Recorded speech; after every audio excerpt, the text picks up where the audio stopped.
Welcome to the Vegan Pulse, the podcast where compassionate individuals from around the globe share their personal journeys into veganism and discuss their ongoing efforts to promote this ethical lifestyle, with your host, Nancy Arenas. Welcome to the Vegan Pulse, the podcast that brings you stories from compassionate individuals worldwide. Today we have another segment of Making Sense with Gabriel Gaarden. Gabriel is a registered dietitian who grew up in Rio Rancho, New Mexico, and attended the University of New Mexico. After receiving a degree in sociology and Spanish, Gabriel fell in love with plant-based nutrition and returned to UNM to become a registered dietitian nutritionist. Gabriel earned a master's degree in public health so he could dedicate his career to the type of upstream obesity and chronic disease prevention that is the cornerstone of healthy kids, healthy communities, programming throughout New Mexico. Stick around. We'll be right back. Hi, Gabriel. How are you? I'm doing great, Nancy. How about you? I'm doing good. We just finished Veg Fest. Thank you so much for being there, doing your presentation and your cooking demo. We had a great time. It was awesome. And then come to find out that most of the individuals who attended the Veg Fest were people who were looking for more information and to perhaps start the change. Now that's rock the roof. Awesome. Yeah, We'd love baby. to hear that. Love to hear that. So the question for you today is, what are the key nutrients that we should focus on a plant-based diet? Great question. I know we've all heard millions of times, if we're living plant-based lifestyles, vegan lifestyles, where do you get your protein? And that gets more hype than it needs. So, but it is a nutrient of focus. There's a difference between a nutrient of concern. Some people make protein out to be a nutrient of concern, meaning like they're really freaked out and concerned about whether or not you'll get enough protein on a vegan diet. And it doesn't really need to be of great concern, but I do like to consider it a nutrient of focus because it's important that we eat a really well-rounded plant-based diet. Because if we're just eating certain food groups and excluding others, we may not be getting enough of a number of different nutrients, and protein is one of them. The foods that are most rich in protein on a plant-based or vegan diet, number one, legumes, and legumes are part of a family of foods that include any type of bean you can imagine, any type of split pea, and also chickpeas. So think split peas and chickpeas, and then all different kinds of lentils. And of course, there's dozens and dozens of varieties of each of these different types of legumes. Rich in protein, most fiber-rich food on the planet. Fiber is a very important nutrient that most Americans do not get enough of. And then, of course, certain nuts and seeds are great sources of protein as well as healthy fats, so great sources of calories because fat is the most nutrient-dense of the macronutrients. And so chief among which are hemp seeds. Just 3 tablespoons gives you 10 grams of protein. And so I try to incorporate several tablespoons of hemp seeds pretty much every single day. Throw them in a smoothie, throw them on a vegan yogurt, like a coconut or soy-based or almond-based, cashew-based yogurt. Because you're getting some probiotics that way. You can throw some granola on there. You can throw any kind of fresh or frozen fruit. Great way to get more nutrients. And then throw your hemp seeds on there for extra protein and healthy fats. Throw them on your You can also do it with any type of breakfast cereal. So think oats, quinoa, brown rice, wheat berries, whatever it might be. Take any whole grain, throw a bunch of different kinds of fruit in there, and then throw some nuts and seeds on there as well for those healthy fats and proteins. And then also chia seeds, ground chia and ground flax seeds, really healthy sources of fats that are really important on a vegan diet. And you mentioned ground, so make sure that you explain why it has to be ground ground flaxseed. Yes, you can incorporate chia whole. I would just recommend, because it is a hard seed, that you soak it first. So I'll make chia pudding sometimes. I'll use a plant-based milk. I'll put several tablespoons of chia in there, and then I'll let it sit overnight, or at least for a good number of hours, because the chia, like a gel, it absorbs a lot of fluid, and that softens it up so that we can chew it up no problem. Still, some of those seeds will go through our body, but we'll absorb some of the nutrients. For increased absorption, we want to put them in a coffee grinder that you can dedicate for seeds like uh, flax and chia. Or you can just throw any of those seeds right into the blender when you're making a great nutrient-rich smoothie, and the blender will do the grinding for you. It'll grind it up into small bits that'll make it easier and more accessible for our bodies to absorb. And then flax, same thing, but flax is even harder.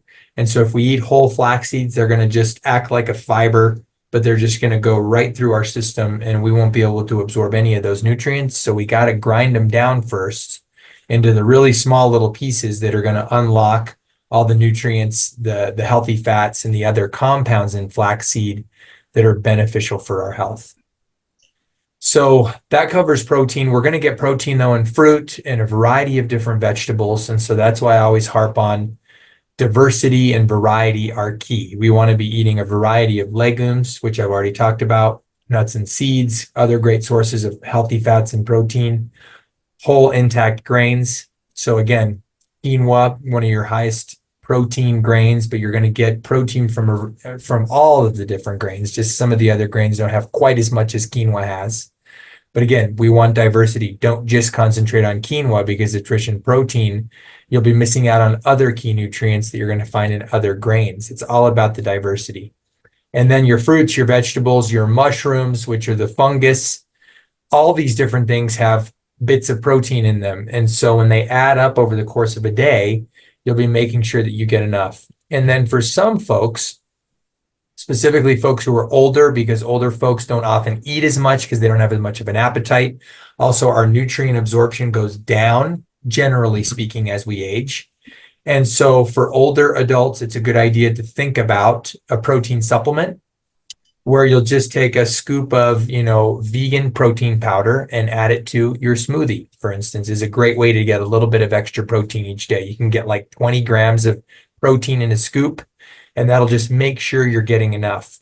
But the most important thing when it comes to retaining our muscle mass, we think about muscle mass when we think of protein, is doing the exercise. We have to train our muscles and work them out hard in order for that tissue to continue to remodel and build and stay strong over time. So exercise, but then make sure you're getting enough protein in your diet. And then in addition to those whole plant foods, and then of course the protein powder, which is a more processed but a highly concentrated form of protein, you can also turn to some of the plant-based or cultured meat products, because they're still going to be, the cultured won't be vegan, but it's still very minimal harm to animals in the process. But plant-based meat products, of course, will be vegan, and they're going to be very rich sources of protein. And so for folks, just think of Beyond Burgers, think of the Impossible Meats that make chicken replacements, beef replacements of all kinds. They're great transitional foods if you're missing some of those meat products in your diet. They taste wonderful. They're healthier for your body than their animal-based counterparts, and they're very rich in protein. So they can be a great part of a vegan or plant-based diet. But I would always recommend people eat lots of the whole plant foods that we've already talked about, because they're going to be the healthiest source of nutrients that we can find. In addition to protein, think of the omega-3 fats. We can get some omega-3 precursors from our nuts and seeds that I've already talked about. So think of the omega-3s, the omega-6s. Those are the essential fatty acids. It's wise to consider an EPA or DHA. Those are the long form conversions of the omega-3s that we get from foods like nuts and seeds. And so you can get an algae-based EPA, DHA, omega-3 supplement if that's important to you. I take one just as kind of an insurance policy for my overall health in the long term. It's not super expensive. And then other key nutrients, think of things like iodine. Sometimes iodine, people can probably get enough, especially if they're eating some sea-based vegetables. So think of your different kinds of seaweeds. They're going to be very rich in iodine, but some folks don't eat any sea vegetables. And also, sea vegetables have a double-edged sword, as does iodine. If we get too many sea vegetables, which are rich in iodine, we can also be getting too much iodine. So too little, not good. Too much, also not good. But some sea vegetable consumption can be a good idea. And if you're not regularly doing that, a small iodine supplement can really help. Zinc is another nutrient. I happen to take a daily multivitamin that's called Complement. I have no relation to the company, but they have a list of about 8 key nutrients that most of which you can get if you have a well-rounded enough and well-planned enough plant-based diet. But it's essentially an insurance policy like I talked about. So it has the B12, which every single vegan needs to be taking B12, in my opinion. You can get it from fortified foods, but I say, why risk getting enough from fortified foods when you can take a cheap and easy supplement to make sure that your B12 levels stay safe? You have to have B12 because we don't get it naturally from whole plant foods. It comes in animal-based foods like, meat, chicken, beef, etc.